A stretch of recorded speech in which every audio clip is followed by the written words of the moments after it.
Hello, my name is John Brisson, author of Fix Your Gut and Health Coach. Welcome to the Fix Your Gut YouTube channel.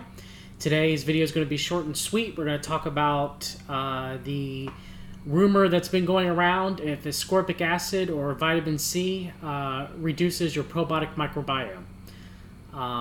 I've seen this everywhere. I've seen this in articles. I've seen this on forums. I've seen this from people giving incorrect advice from social media, on social media posts, Facebook groups, everywhere. And a lot of it seems to be the same information that's recycled that seems to originally was on a natural news article. So people have been saying incorrectly that ascorbic acid and vitamin C can reduce the good bacteria, also known as your probiotic microbiome, in your intestinal tract. The biggest example they give of this is how ascorbic acid is used as a preservative in foods. For example, it's used in apple juice to keep apple juice from spoiling. So since, spoiling quickly. So since apple juice has ascorbic acid in it, ascorbic acid, helps reduce the bacteria that grow in the apple juice to spoil it. It's an antimicrobial agent, and it will kill the bacteria in your digestive tract. Well, let's look at why ascorbic acid is a preservative. Ascorbic acid has a pH of 2.4. It's very acidic, and majority of bacteria do not grow in an acidic environment. Bacteria like their environment to either be slightly acidic, a little bit more close to neutral, or a little bit basic. They don't like usually extreme degrees of one or the other. Granted, there are some bacteria that can survive in acidic environments, like Streptococcus or Lactobacillus. But in general, bacteria do not like acidic environments. So when you add an acid or something that is acidic to food, it acts as a preservative. That's why you'll see natural products use vinegar or lime and lemon juice. They're also preservatives that lower the pH. They're acidic, but no one claims that they're killing off bacteria.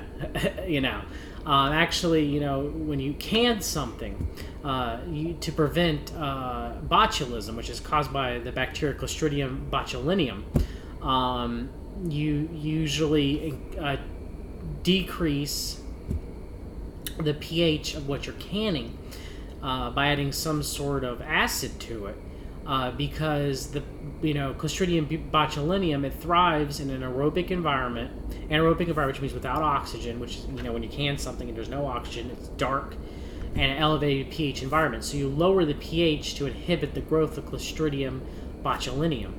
So yes, ascorbic acid is an acid, and it has a low pH, and bacteria do not survive very well in a low pH. Well, your stomach acid, which is hydrochloric acid, has an even lower pH. It can be anywhere between 1 and 2 in a healthy person. So no one claims that stomach acid, which you produce every time you ingest a meal, is killing any bacteria, that in your intestinal tract.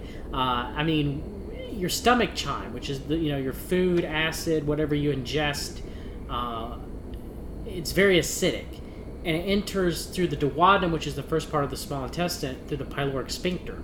And once it goes into the duodenum, the pancreas releases sodium bicarbonate, which has a very high pH, baking soda, and your gallbladder releases bile if you have one, or the liver produces and releases bile if you do not have one.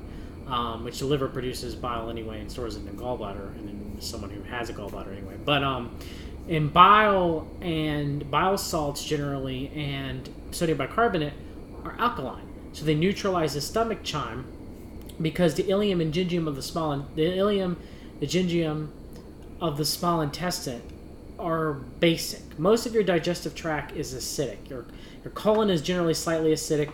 Your stomach's very acidic. Your mouth's pH can change. Your esophagus pH can change. They tend to be more neutral, slightly alkaline, slightly acidic environments depending on the person. So any ascorbic acid, which has a low pH, but your stomach acid has an even lower pH, that's neutralized by sodium bicarbonate and chyme once it gets to the gingium. So it would have no effect to the colonic microbiome at all, and it would have no effect on the small intestine microbiome too, because again, stomach acid, which is hydrochloric acid, has a lower pH. So yeah, I mean, hydrochloric acid is also antimicrobial because it has a low pH. And these same people who are saying ascorbic acid kills your probiotic bacteria microbiome, they recommend betaine HCl. So none of that makes any sense. It doesn't. In addition, your vitamin C that you ingest, ascorbic acid in of itself, is absorbed by the endothelium in the small intestine.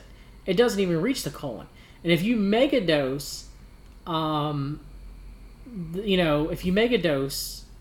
it may, go to the colon. Ascorbic acid will, or ascorbate, I should will, may reach the colon. And it has like an osmotic lasting effect. It causes diarrhea.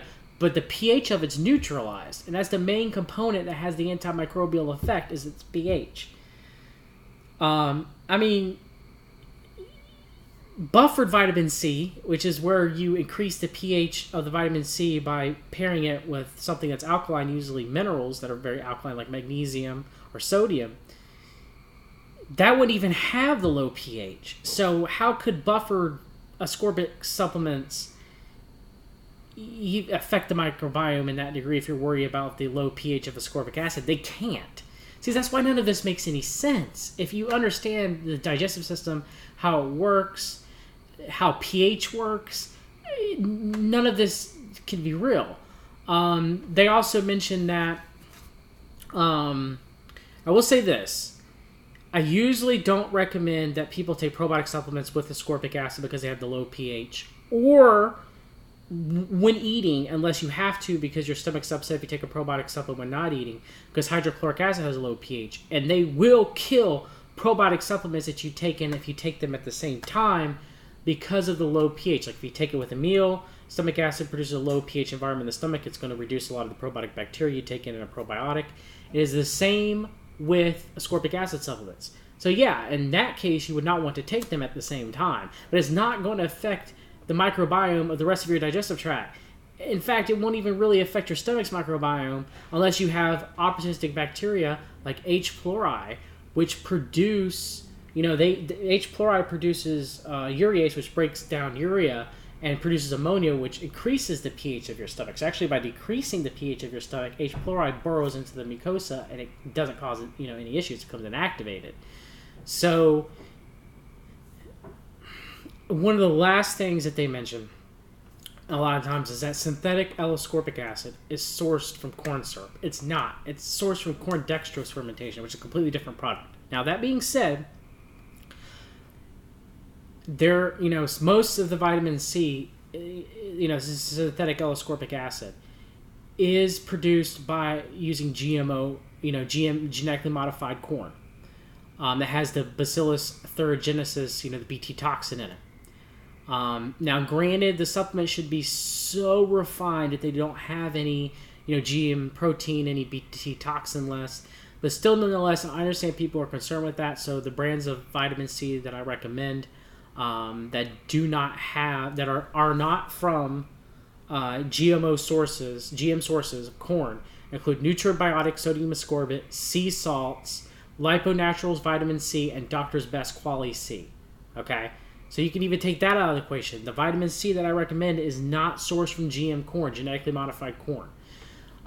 Finally, one last thing I want to mention, the work of Dr. Linus Pauling and the multitude of scientific studies have proved that synthetic L-ascorbic acid is effective and safe when used properly.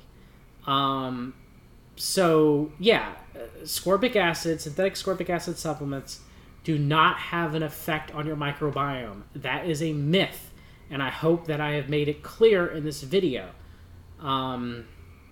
If you've found this video informative, please like, share, and subscribe. Thank you all, and I hope you all have a great day.